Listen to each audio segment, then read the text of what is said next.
नमस्कार। आज राष्ट्रीय समाज पक्षाचे वरिष्ठ यांच्याशी रितसर बनवत जिल्हा परिषदसाठी मी एक उमेदवार म्हणून इच्छुक आहे अशी पक्षाची मागणी केली आणि मी त्यांना एक विश्वास दिला आहे की येणाऱ्या काळात राष्ट्रीय समाज पक्षाचा झेंडा हा बनवत जिल्हा परिषद सर्कलवर फडकवल्याशिवाय मी आणि माझे सर्व सहकारी शांत बसणार नाही।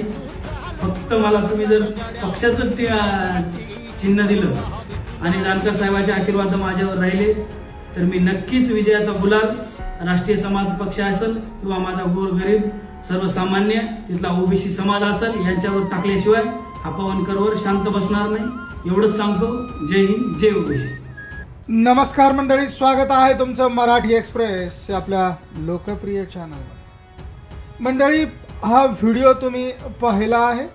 हा व्हिडिओ आहे पवन करवर या व्यक्तीचा। आता पवन करवर हे कोण?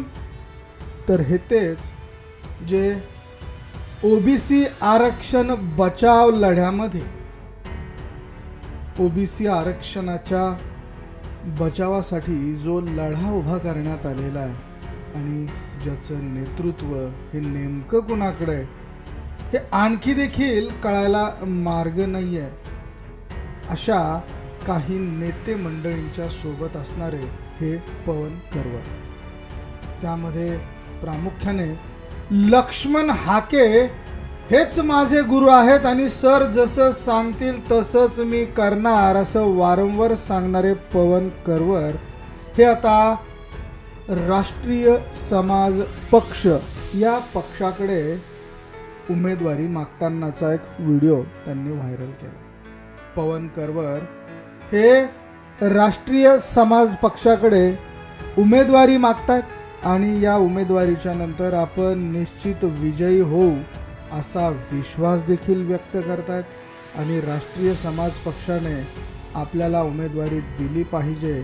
आपण उमेदवारी मिळाल्यानंतर विजयी पताका, रासपची पताका ही घेऊन विजयी होऊनच येऊ असा विश्वास त्यांनी यावेळेस व्यक्त केला। मंडळी, गेवराई आणि गेवराईच्या आजूबाजूला असलेल्या गावांमध्ये पवन करवर यांच्याविषयी प्रचंड राग व्यक्त केला जातो, कारण गेवराईचे जे आमदार आहेत त्या आमदारांच्या विरोधात लक्ष्मण हाके यांनी ज्या शब्दांचा प्रयोग केला होता आणि त्यानंतर गेवराईमध्ये जो काही राडा झाला होता, या राड्यामध्ये हे पवन करवर अग्रेसर असताना आपल्याला दिसले होते आणि त्यानंतर आता ते थेट रासप या पक्षाकडनं उमेदवारी मागताना आपल्याला दिसत आहेत। आगामी काळात स्थानिक स्वराज्य संस्थांच्या निवडणुका आहेत आणि या निवडणुकांच्या बिगुलाचं आता वाजण्याची सुरुवात काही दिवसात होणारच आहे आणि त्यानंतर ह्या निवडणुका आणि या निवडणुकांमधनं